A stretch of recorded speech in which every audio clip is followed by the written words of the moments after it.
They said I should be ashamed of myself. That love at my age was not just foolish, it was embarrassing. When I first walked through the market holding Io's hand, I could feel the weight of every stare. A group of younger women giggled behind me, one of them whispering loud enough for me to hear, "Is she trying to buy herself a second youth?" I was 87, and Io was 45. The math didn't lie, but neither did my heart. People assumed he wanted my money, my house, my inheritance. They didn't know that all I truly owned was a small pension and a box of faded photographs. What Io gave me wasn't material. He gave me warmth. He gave me company. And after a lifetime of loss and silence, he gave me something I thought I'd buried forever. A reason to smile just because someone I loved had entered the room. Before Io, my days were quiet. Too quiet. I would wake up to the creaking sound of my own bones, make tea in a house that hadn't heard laughter in years, and sit by the window watching life happen to other people. My husband passed away 2 decades ago. Since then, the world had slowly dimmed. My children visited less and less. The neighbors were polite but distant, always in a hurry. Sometimes I would go days without hearing my own voice aloud. I stopped buying birthday cards. I stopped expecting calls. The hardest part wasn't the silence. It was knowing that no one noticed it. I had accepted that this was how the last chapter of my life would read. Uneventful, forgotten, and fading like an old photograph. Until one afternoon, everything changed. It was a Tuesday, and I remember that because I always watered the garden on Tuesdays, more out of habit than hope. The flowers hadn't bloomed properly in years, just like me. That's when Io showed up, sent by a local handyman service to fix a leaky tap I had complained about weeks earlier.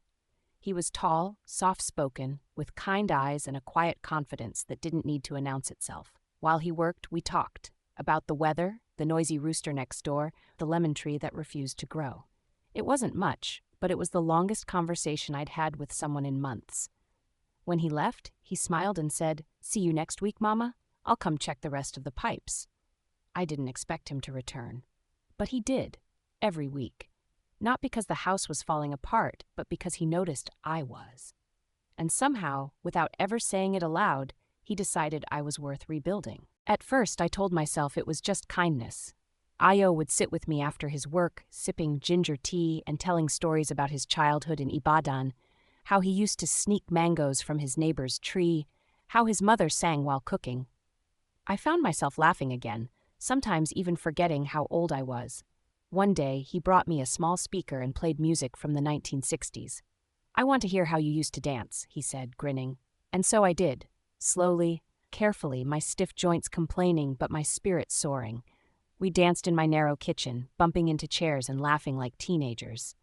The visits became routine, then the routine became comfort, and comfort turned into something that neither of us dared to name at first. But I saw it in the way he brushed crumbs from my dress, or how he waited for me to fall asleep before leaving. Love didn't arrive with fireworks. It came softly, in warm cups of tea, shared silences, and the simple joy of being seen again. When word spread through the neighborhood that Io was more than just a handyman, the shift was immediate and brutal.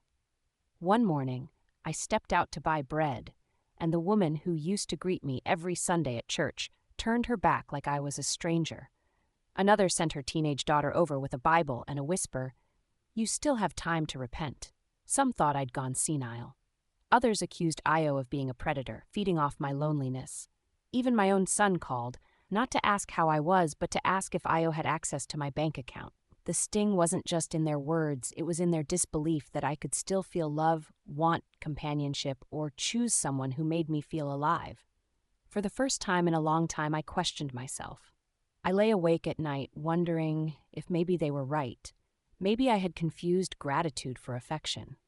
Maybe I was chasing something that didn't belong to me anymore, like youth or happiness.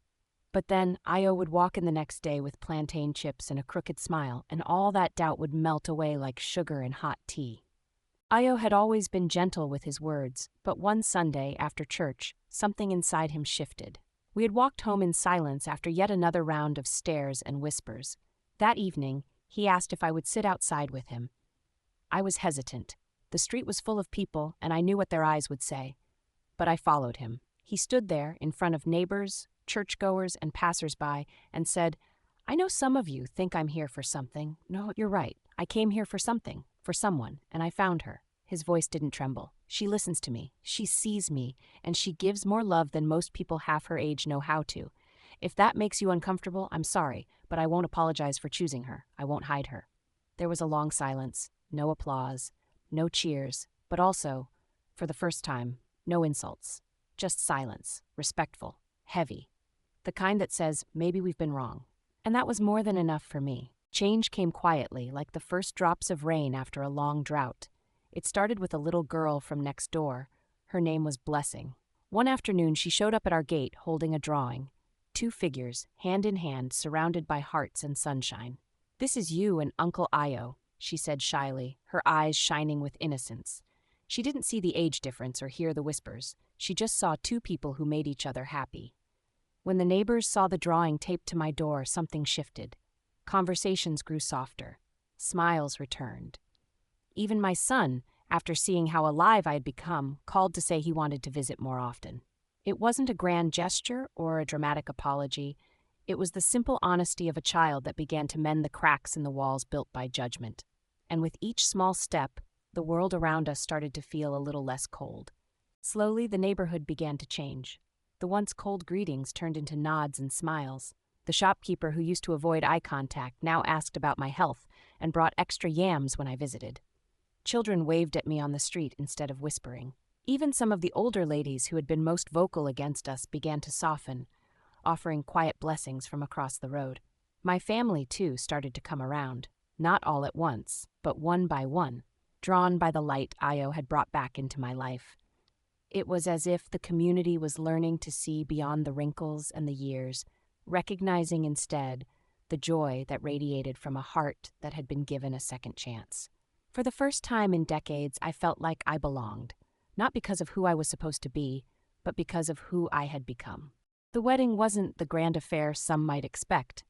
It was a small gathering in my backyard, decorated with strings of fairy lights and wildflowers picked from the garden. Close friends, a few neighbors who had grown to understand, and most importantly, Io's infectious smile filled the air. Some still whispered behind hands, but their voices felt distant, like background noise to the celebration of two hearts refusing to be defined by age. When Io took my hand and promised to stand by me in this life and all the quiet ones after, tears welled up in my eyes, not from sadness, but from the overwhelming sense that love had finally found a home. That day, we weren't just marrying each other. We were marrying hope, resilience, and the beautiful truth that it's never too late to rewrite your story. Looking back, I realize I didn't find the fountain of youth or a magic cure for loneliness. What I found was something far more precious, a love that breathed life into my days and gave my heart a reason to beat with joy again. Io didn't just walk into my life. He carried me out of the shadows of solitude and into the warm light of companionship. They said it was foolish, unnatural even, but I say it's the most natural thing in the world. To love, to be loved, and to choose happiness at any age. If there's one thing I want people to remember, it's this. Growing old doesn't mean giving up on love. Sometimes it means finding it in the most unexpected places and daring to embrace it with all your heart. If this story touched you, please like the video to show your support, share it with friends who need a little hope today, and don't forget to subscribe for more uplifting stories that celebrate love, courage, and second chances. Your support means the world and helps us bring you more inspiring content every week.